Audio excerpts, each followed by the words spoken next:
One small step for film. One giant leap for Interfellas. The Sultan of Swat. The Colossus of Clout. The Colossus of Clout? The King of Crash? When the kid repeats it, I lose my shit. Are they twins or are they brothers? I think they're brothers. When he just goes, the Colossus of Clout, the Colossus of Clout. It's funny because you only remember, I only remember the names of the guys who had nicknames, like Ham and Squints, and obviously Benny the Jet, those guys. Yeah. But of course. But Yeah, he looks pretty shitty.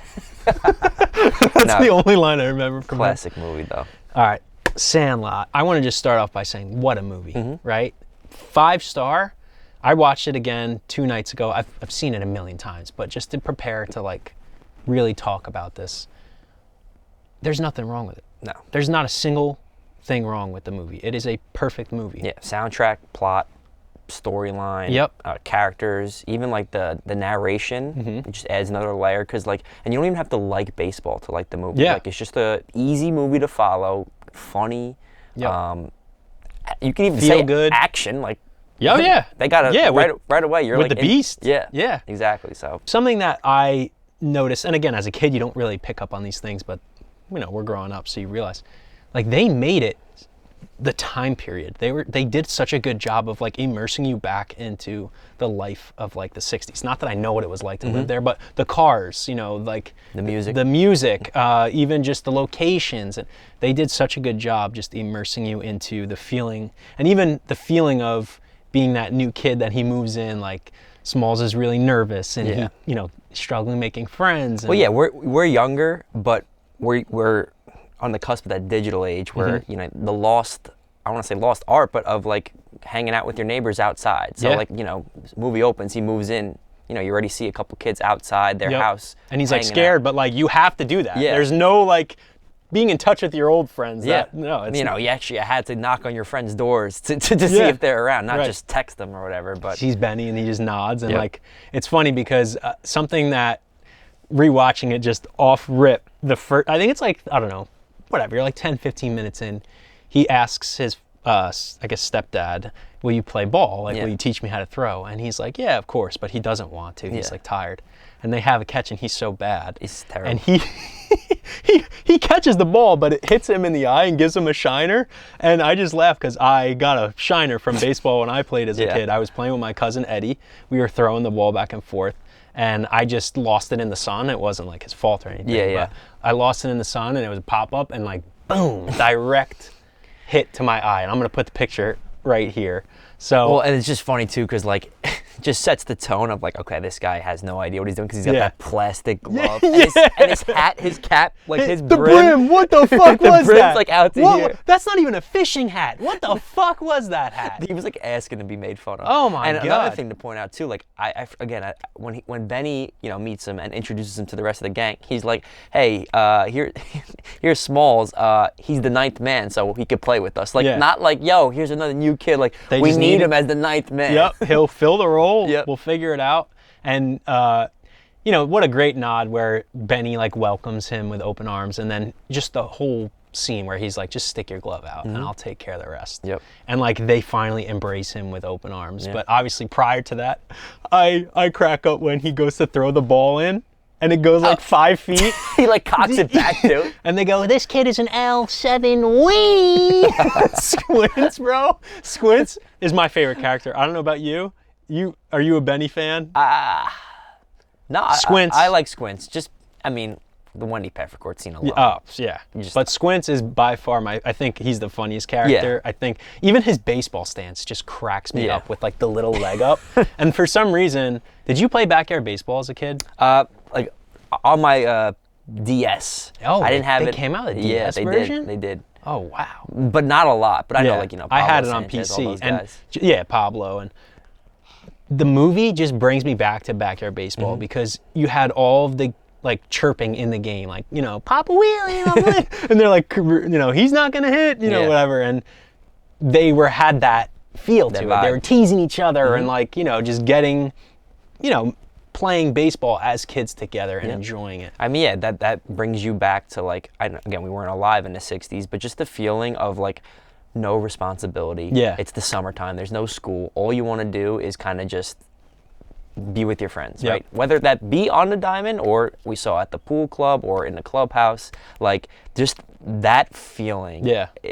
That's why I think it's one of the best summer movies. Like you said, Yeah. we've seen it 100 times because every summer it's such an easy watch too. You don't have to be like locked in to understand what's going on or get the jokes, and it's just truly one of it's top 3 baseball movie. Yeah. Oh, I think it is my favorite baseball movie. I like Major League better. Okay. But it's right there. Yeah. It's right there. Okay, I could see that. I actually have a good question for you. Mm-hmm. So, what did you say growing up? Because it's a big baseball debate. Do you say, do you want to have a catch or play catch? Because I say, do you want to have a catch? I feel like I would say let's have a catch. That's what I say. Because play catch doesn't sound right. Like Yeah. you play baseball, but you have a catch. I agree. And I'm sure people I feel think- some type of way about it. The MLB guys, I think they made a clip, and I think the majority of them say play catch. Really? But But I it's don't not know. like a game. No, that's what I agree. That's a good question. Yeah. I'm gonna have to start asking around. And I mean, another like not to segue, but like Field of Dreams. Hey, Dad, want to have a catch? Yeah, no, have a catch just rolls off the tongue better Yeah. for me. I feel like that's Agreed. what I've said. Yeah. Getting back into the movie though, finally when they embrace Smalls, and then like, I love the fact that when he's embraced, like they still tease each other and keep that like playful dynamic, but like he's a part of their group now. And like I love they have the sleepover in the treehouse, treehouse. and he's like, Telling the story. Yeah, and he's like, you want s'mores? S'more what?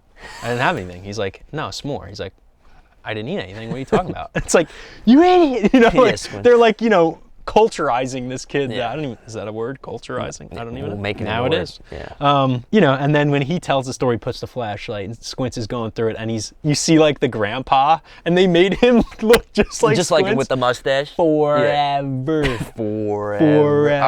Oh, iconic. And then when he's like, "Ooh, what story time?" Shh. Yeah. Shut the fuck Yeah. Yeah. No. And the Beast, man. Beast. I also love how dramatic they made the yeah. Beast. It's like a 60-foot It was like dog. it was like up to 170 bodies that they never found. He eats them all, right? Bone Bone and all. Yeah, and it's like they use like that puppet or whatever it was, and it was just so over dramatic. Yeah. But like almost like a knock. Like they were trying to. Make but fun what of was so Jaws great or about something. it, right? And like not only paying homage to those movies, but like thinking about the perspective of a kid, right? When you see like a vicious big- dog like yeah. that, your mind thinks of this evil. Like think about it. They were afraid to even look over the fence because of this beast. Mind you, it's just a dog, and we find that out later. I mean, Hercules still big dog. Just a genius story to have Babe Ruth be the one Yep. to sign the ball. Like I know, there's plenty of greats. Up until that point, was it '93? It came out, so plenty of great baseball players. But Babe Ruth, he's not just a hero; he's a legend, Right. And to be in their eyes the greatest baseball player ever, and again to play into Smalls' character, him have no clue who he is. Yep. It's the best part of the movie. Yeah, it's signed by some lady, Baby Ruth. Yeah. Babe Ruth. And then he's like, "What? Who is that lady?" You guys keep saying that. Yeah. Who is that? They go, Colossus of Clout? The Sultan of. Oh my God. Yeah. You know that feeling of like Oh. knowing he's cooked, Yeah. like the pit in your stomach. Yeah. They fan him off. Fan him off. Yeah. A great scene when they come back, or it's like 90 degrees, and they're like, we can't play. Yeah. And they finally decide to go to the pool. And I think this is, I don't know if it's bold to say, but maybe the most iconic sequence, other than the July 4th. Yeah, we'll get to. We'll get to. But, when he, he's staring at Wendy Peffercorn, and he's like, I can't take this no more. And Squints, like, walks his way over to the diving board, jumps in, like, essentially, because he can't swim. Yeah. So, like, he's going there, obviously, to get saved. And then the whole, Oh, and then this magic moment starts Yep. playing when he kisses her. It's ingrained in my head. Wendy Peffercorn. Like, Yeah. and they make her like, she's insane. Yeah. But no, iconic. Squints definitely steals the show. Yeah. And when I find it funny when they get kicked out of the pool club, how like on the everybody fence. there, they throw them their towels. They don't have to go back in. Like it's like automatically. They just automatically tossed out. And he's like holding onto the fence, and then she finally kind of does like one of these, and she like acknowledges, waves, and yeah. he's like, yes. Which later, my You're a dog, legend. You're a he gets legend. her at the end, Yeah. right? He has how many kids with her? They said Yeah. at the end.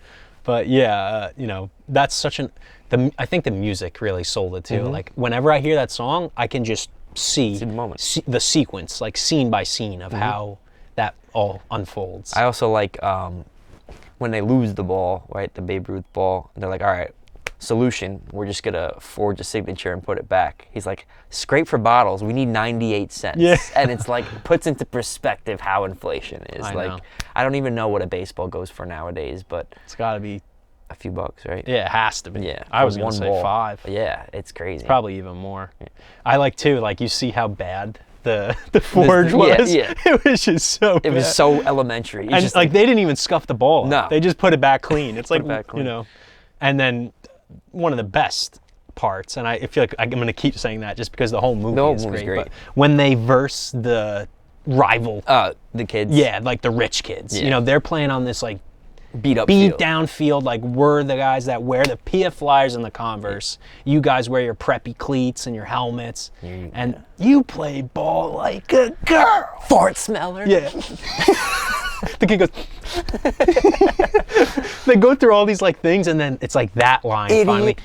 I know, right? Short circuits him. I'm like, I'd rather be called play ball like a girl than like And- your mom's fucking whatever he says. I'm like, yo, the other ones are worse. I Like, agree. It's like, what did you just say to me? But You heard me. nothing beats them like kicking their ass, Yeah. you know. And the music is great. They play, you know, Green Onion, I think it's Yep, called. Green Onion. But then even like the playful jazz when they're beating them and Yep. like they're hitting the holes. And I like when Ham's just kind of like telling them what to do at the plate. Yep, that's strike. yeah, he's like fastball's coming right here.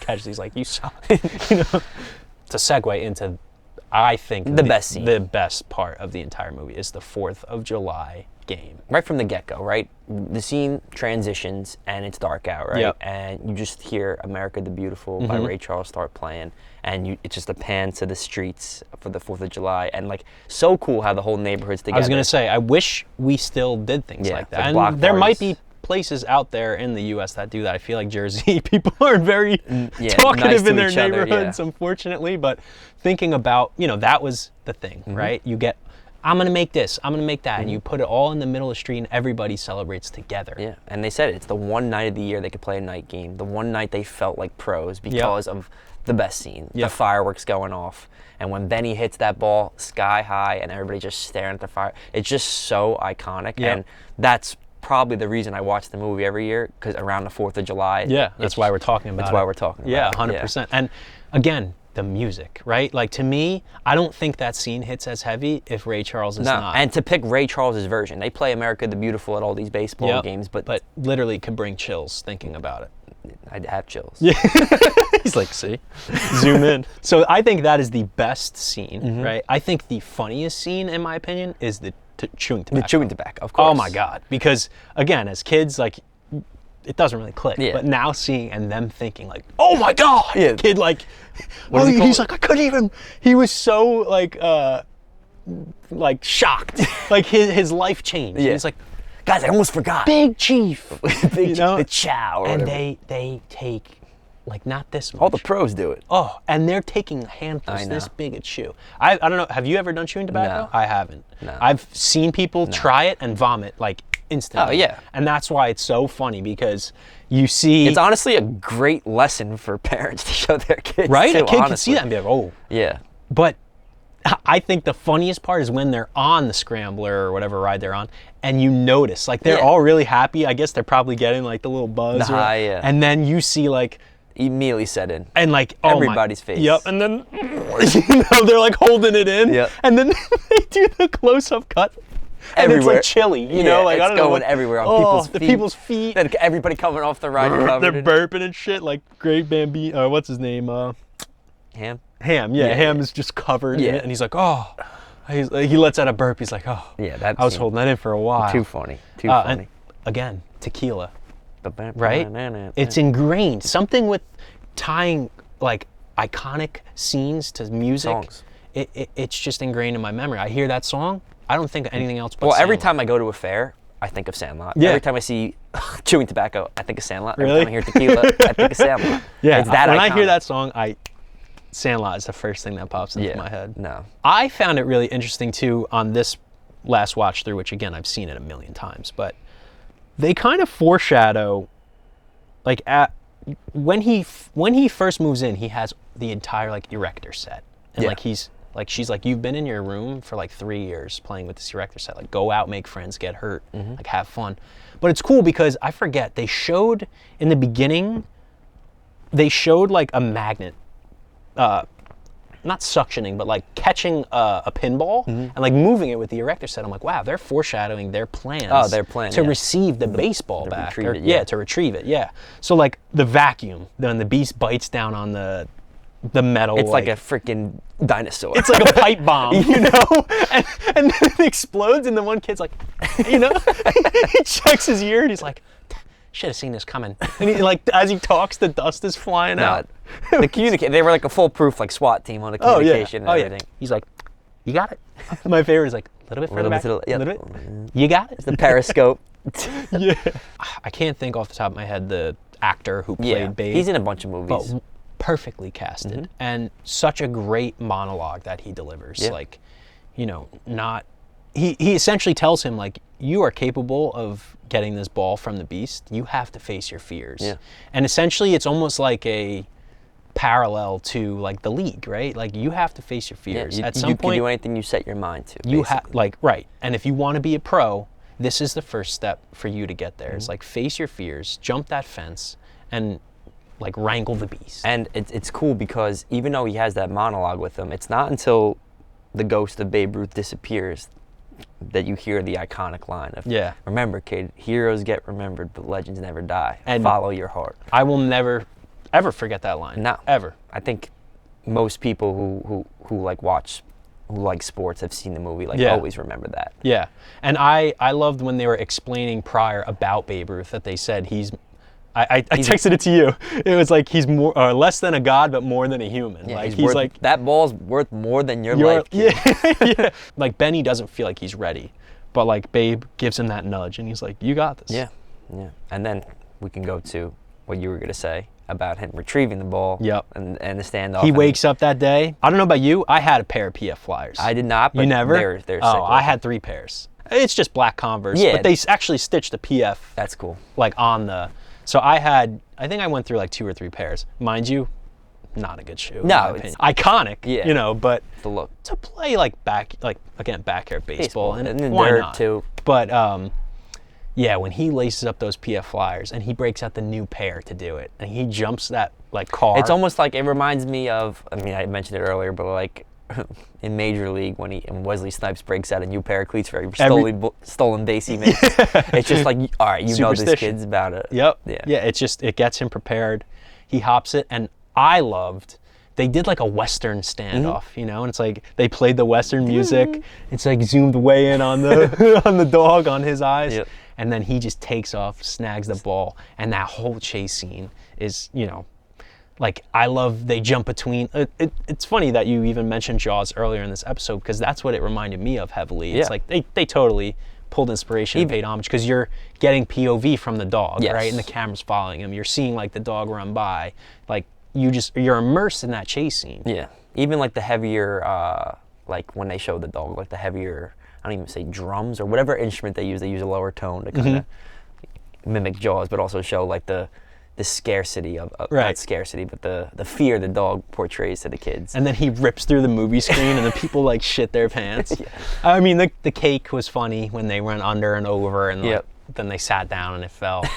You know, obviously the chase scene is the climax of the movie, and Yeah. then, you know, they've defeated the beast, so to speak, and like Smalls still realizes, like, no, we have to help him. Yeah. Like, it's almost like Help me get this they thing are off. they are so inherently like good. Like Benny, Smalls. I mean, all the kids were just afraid. Yeah. But like, they're good kids. Good kids at So heart. they, you know, they help them off. Then Hercules licks him. Yep. He's like just covered in Slobber. Yeah. And then We finally, didn't even mention James Earl Jones. how long until James Earl Jones? What, like the whole movie essentially? Because he's not even in that flashback. 80%. Yeah. Like the last 10 minutes maybe? Not Yeah. even something like that. Yeah, maybe 15. But Is when he finally makes his debut. yeah, everybody knows James Earl Jones' iconic voice. But Yeah. I think the way they wrote the character was awesome. Oh, like, yeah. have him be blind, right? Have him have all this memorabilia in his room, and then he goes, guys, if you just knocked on the door, I would have gave you the ball back. Yep, they beat the shit out of Squints. They're like, we could have just fucking avoided all this. But then I really like honestly one of my favorite scenes is when Benny and Smalls go into the room, and he explains like, listen, I'm in a situation here. My stepdad's gonna kill me. Yeah. I lost the ball signed by Babe Ruth, and he's like, George Herman Ruth. He's like, no. He just points to the photo. He played baseball with them. Yeah. And he's like, I think I'll make a trade with you. And he gives him the ball signed by the whole 1927 Yankees. And right. like, he's like, I can't take this from you. But he's like, son, you come in, you talk baseball with me once a week. Fair trade. And they go, deal. Deal. Because who wouldn't take that? Nah. Like Murder's Row. Yeah. Baseball. Yeah. Are like, you kidding I me? think it would. I'm trying to put myself in the stepdad shoes. Well, like, because like it's hilarious you asked that, because I was gonna say, how would you feel? Like, who is your favorite Rangers player that's of what all I'm trying time? to think, right? Like, if I met Henrik Lundqvist, Okay. I did. You did. Yep. No flex. And You scored a goal on Scored a him. goal. No big deal. Videos right here. Chris, right? Yeah, I met you at the end of last year. You gave me your jersey. Nice. Yeah. How's it going? Christopher, Yes. you play hockey? Yes.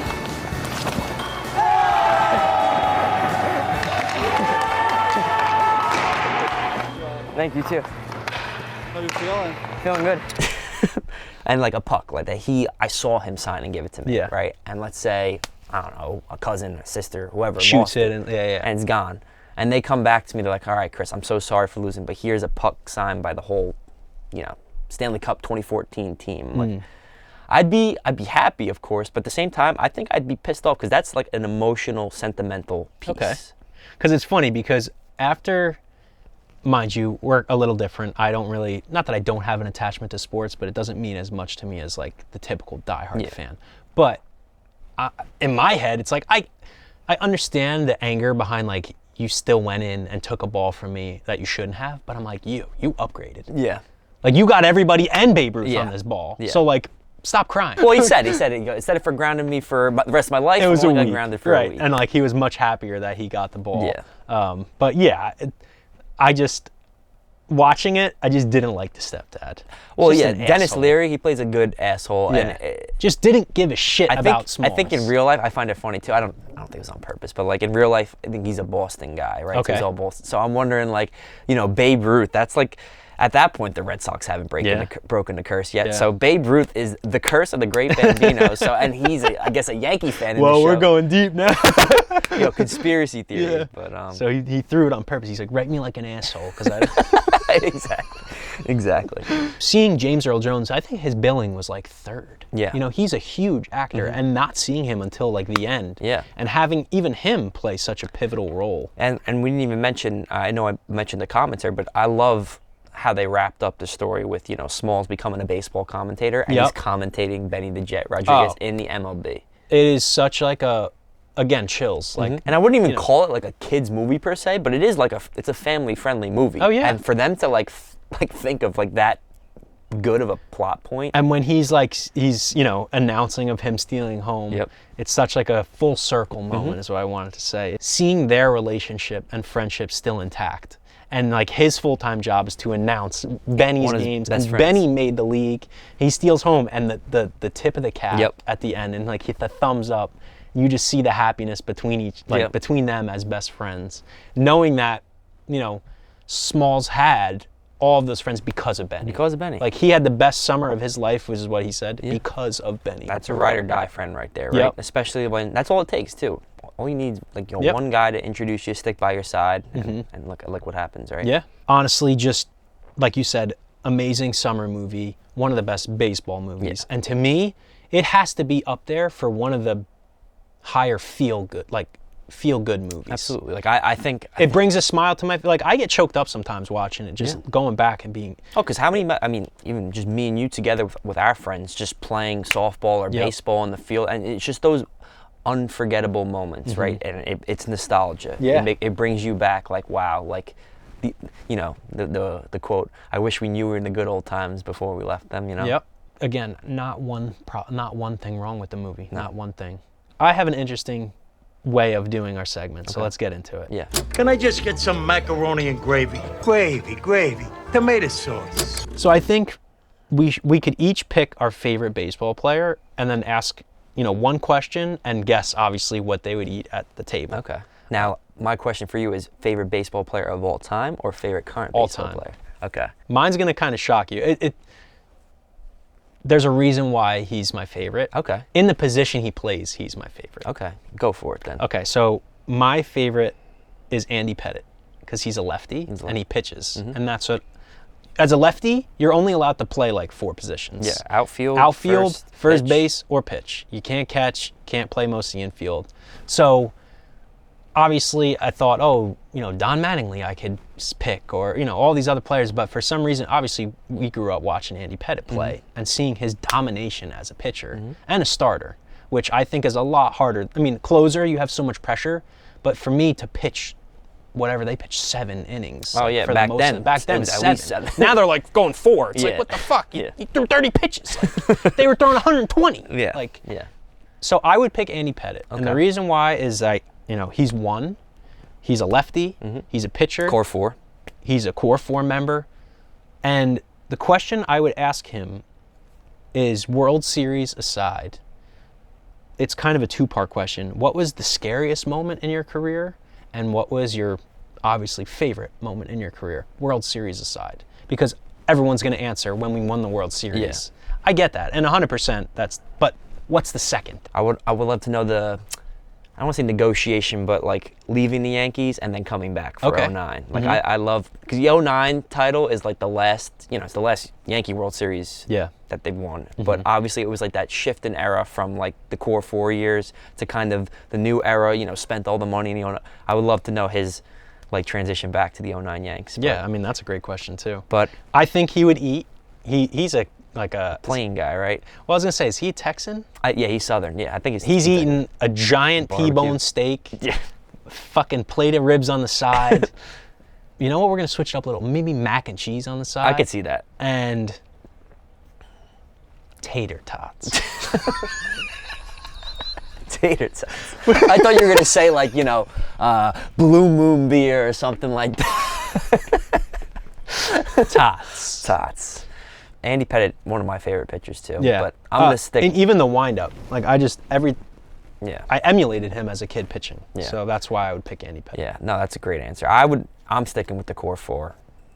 Jeter. The captain, Derek Jeter. Yeah. I mean, I'm also lefty, so I was limited to the same positions you were in baseball. I loved first base, but of course, my dad loved Tino Martinez, so I liked Tino Martinez growing up, and then Mark Teixeira in 09 when we saw the Yankees win. But the captain, he just embodies like the perfect human. Never talks bad in the media, right?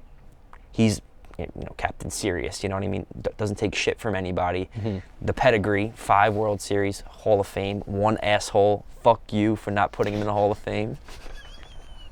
Should have been unanimous.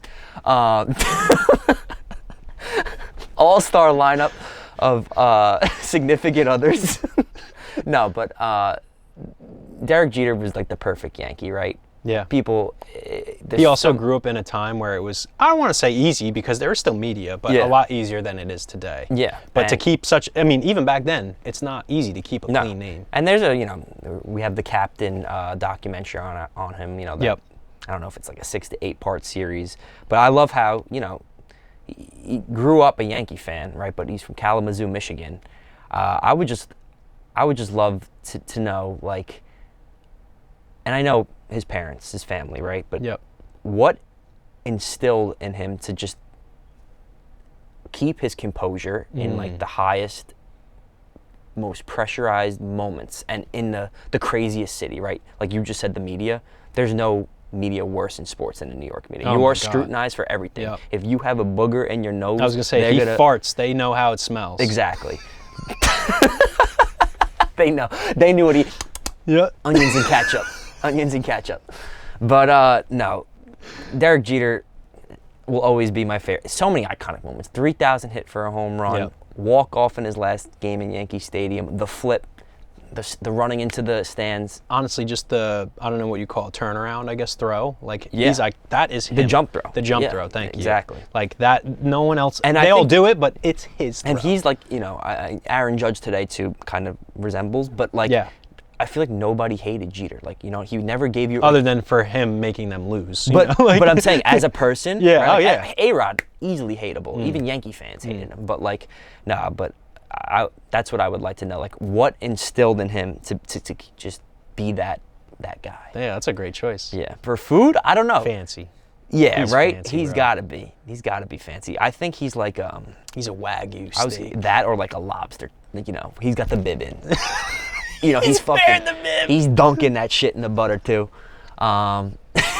I could see him being a guy too. Like, you know, when he has like a family birthday party, he's calling the hibachi chef in his own backyard. Oh, yeah. He's not going out. No, Sandlot to me will always go down as one of if not the best baseball movie of all time. Every July comes around, I watch Sandlot because of the 4th of July game.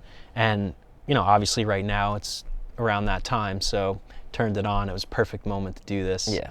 And It makes me want to fire up a grill, grab a hot dog on my way to go play ball with my friends and, Yep. and just, you know, live in the moment. Look up. Like when I see fireworks, I just, you know, it's just America. You know, Yeah. baseball, America's pastime. Hamburgers, baseball, Sandlot. So we just want to wish everybody a happy 4th of July. Be safe, and Yep. we'll catch Enjoy you your guys next weekend. time. We'll catch you on the next episode. L7 Weenie. If you enjoyed this episode, please subscribe and check out our other episodes.